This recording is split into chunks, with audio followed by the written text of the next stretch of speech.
To the next recommended draft policy 2017-12, POC notification and validation upon reassignment or reallocation. Because it's a recommended draft policy, I will do the introduction. This started as ARIN Policy Proposal 247 in October of 2017, became a draft policy in November, became a recommended draft policy last March. It went to last call, and it was recommended to the board and for adoption. Then the board sent it back. We don't do this very often, but we remanded it to the AC last August. The reasoning behind that was effectively that it was, the way it was originally phrased, it was a significant burden both to ARIN and to the parties involved. And we wanted to make sure that the AC was clear of that intent.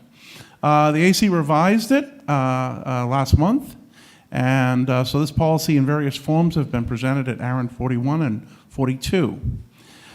Staff understanding, that's interesting, was revised in March, and the staff and legal review was 28 February. Have we had a staff and legal review since the revised text? It was revised in February, okay. I knew that was the case because I'm never supposed to be here talking about a recommended policy that doesn't have a staff and legal. It was revised recommended in February 25, I'll bet, and we're going to confirm that. This is the staff and legal review that occurred afterwards. Owen? It was revised in February, recommended in March. Thank you. Okay, wonderful. So yes, it was revised. We did a staff and legal review, and the AC recommended it in March. Okay, so everything is in order, and we're just double checking things here. Okay, so the staff understanding from the revised text is that NRPM Section 3.7 requires all requests for reallocation or detailed assignments can only be made to existing organizations with at least one validated POC object. This is a large change to how we do business. Several customers have automated their reallocation reassignment process with ARIN following the current model. These changes will add some complexity and possible additional states to automated systems interacting with ARIN. These changes will require customer requesting reallocation or detailed reassignments to gather and verify information prior to submitting their requests. These changes will provide a higher degree of privacy protection of the organizations that are having their reallocations assignments submitted on their behalf. ARIN would be required to notify all POCs requiring validation through email notification whether the request was successful or not. So this will improve the accuracy of the data in the ARIN database. Will not have a direct effect on RSD operations because as the policy's been changed, they're automated. There could be some increased support tickets as a result. We can implement this policy as written. There's no material legal risk to this policy. There's a pretty sizable resource impact because we need to change the systems, particularly the ones that are used automatically by developers to submit reallocations and reassignments to do the necessary checking. It could be implemented with about 8 weeks of development work. It will take approximately 6 months to accomplish that in our current schedule once ratified by the Board of Trustees. So I'm now going to have Chris Tassa come up and give the ARIN Advisory Council presentation. Thank you very much, John. So just before I start, the clarification about the timing of things.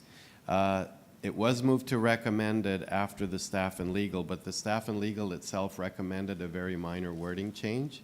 So there was a further change made to it after that. But that change is not material and doesn't affect the staff and legal review because it was based on the recommendation in the staff and legal review. Okay, so, all right.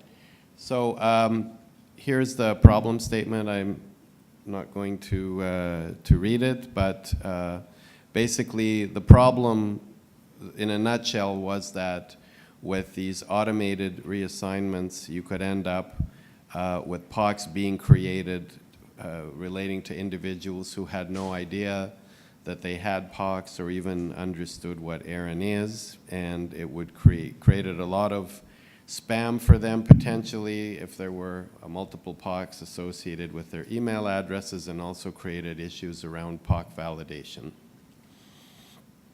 So the policy proposal obviously wants to fix that particular situation, and essentially it does so in a much more elegant manner that actually my co-shepherd David Farmer came up with than the previous original text, and it basically does so by ensuring that there's at least one valid POC object available before any such reassignment is linked to it. And then once that happens, there's a communication element to this where all of the POCs associated with the same org are notified, and there's a request to validate any POC objects that have not been validated.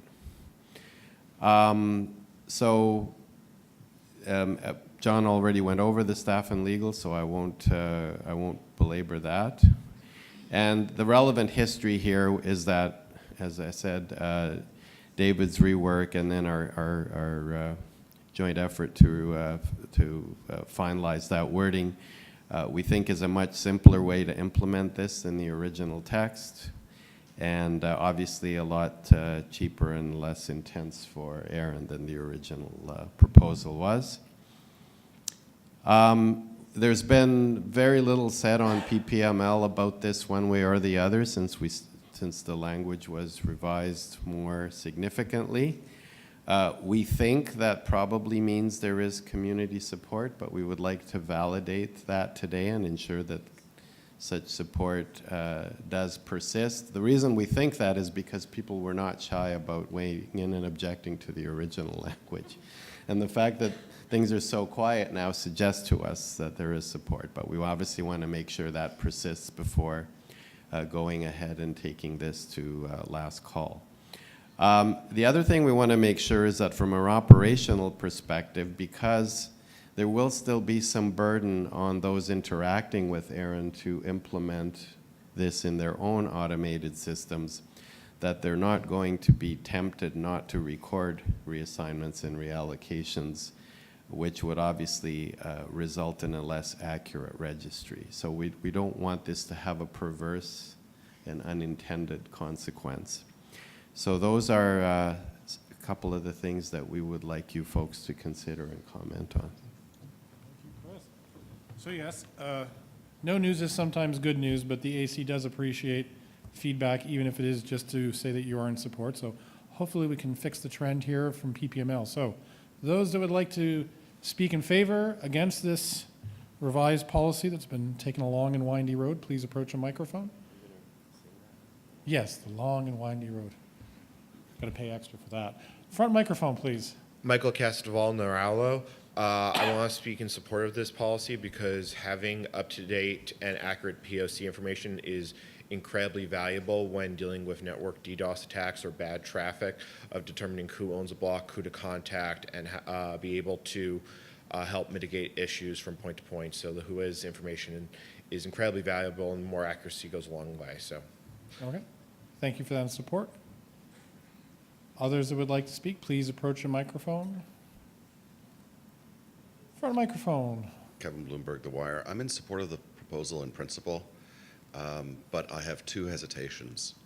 The staff and legal came back, and it's still has a high cost and a high implementation scenario, and I'm concerned that really we've tweaked the wheels and it's going to go back to the board and it's going to get remanded again because I don't really see a substantive change to what is fundamentally the issue of automation.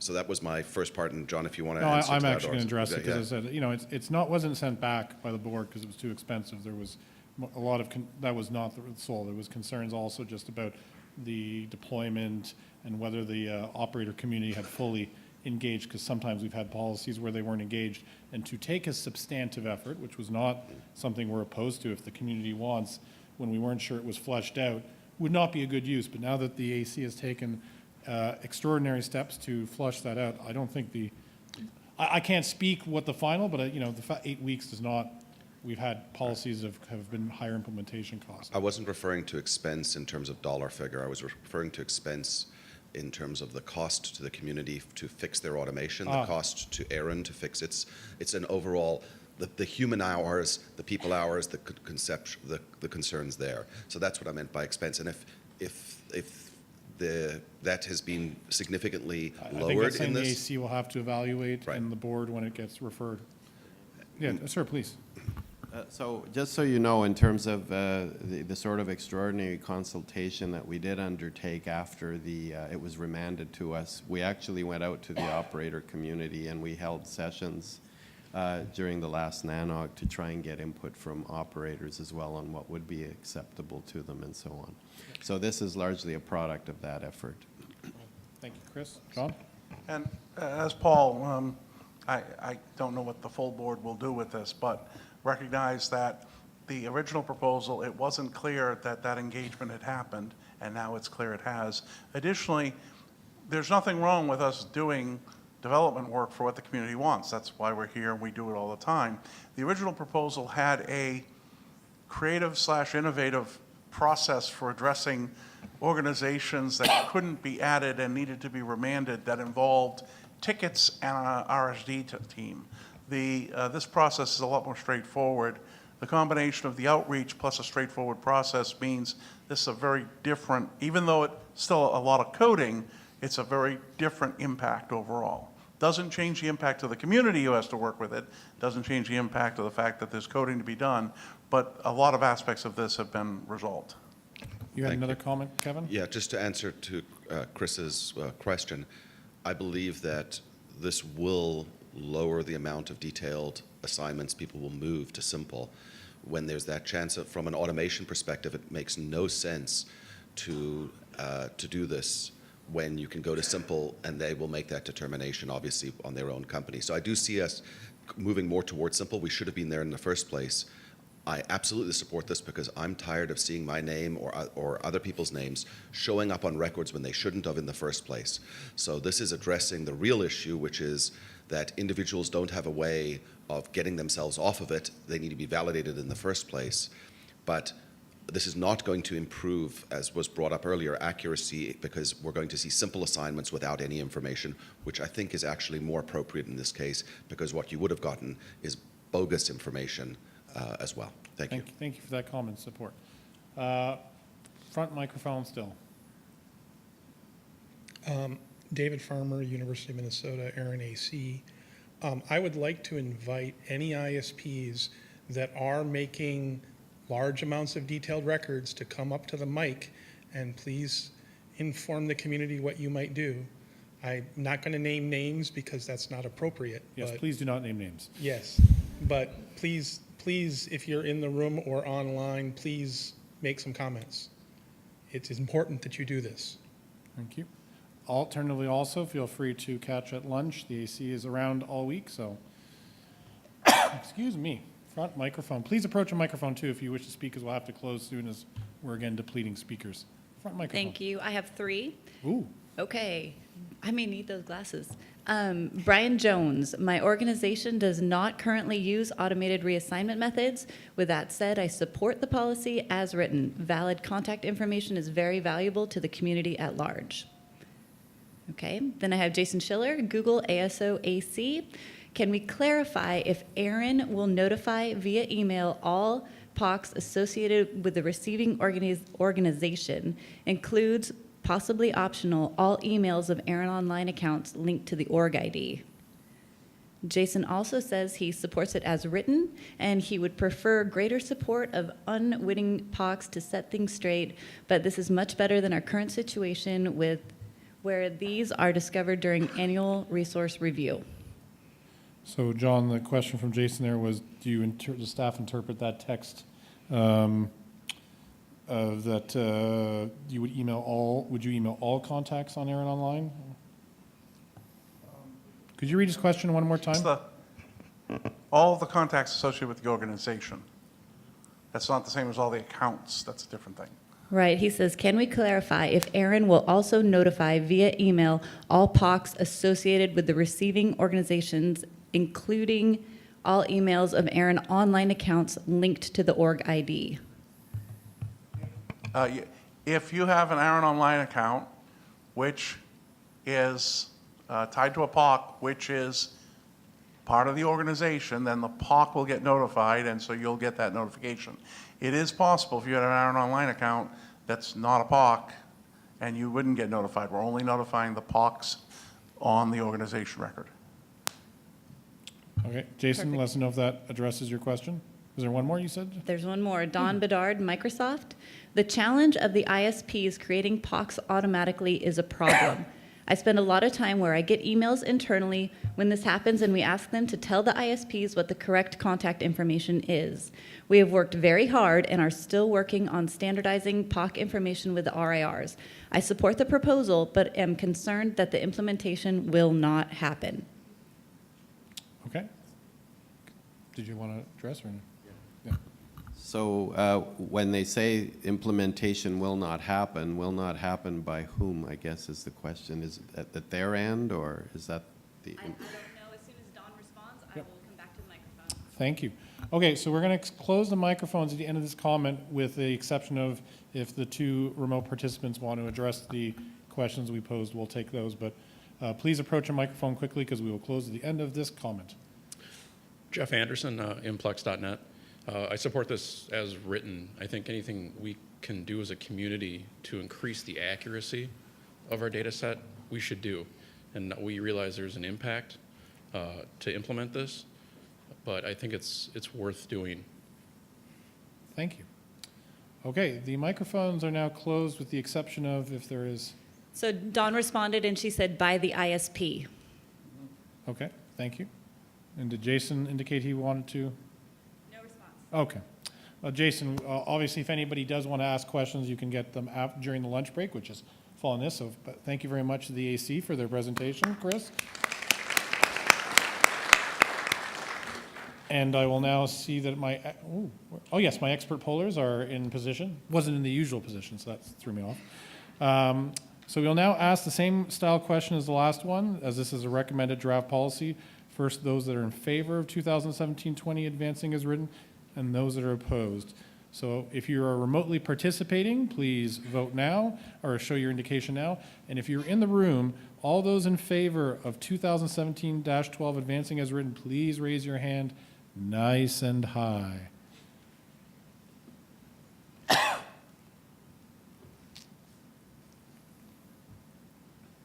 Please keep it up for it takes about a minute.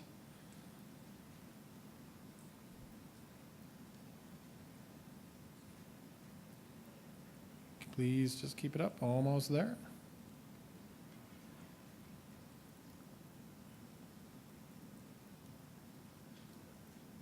Thank you, you can lower it. And those that are opposed to 2017-12 as written, please raise your hand nice and high. Is that, okay. You're opposed, that's an opposed hand? Oh, I was very confused. No, I understand, but, sorry, that's why I thought, I'm glad I asked, sorry, okay. Pollers, did we get the, that side? Yes, thank you, all right. Just a moment, and we'll wait for the results. John, are we going to get an early lunch, or are we getting new exciting content? Announcements first. Well, obviously announcements, but okay, we might get an early lunch, I think.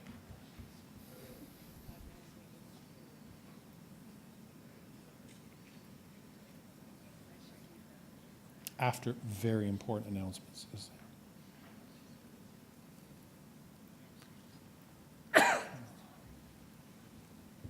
I try and use more of this warm climate to get over this cold. All right, thank you for your patience. Thank you, sir. On the matter of 2017-12, total participants in room and remote is 113, in favor 41, against 1. This will be provided to the AC, and this concludes our policy block. John has announcements.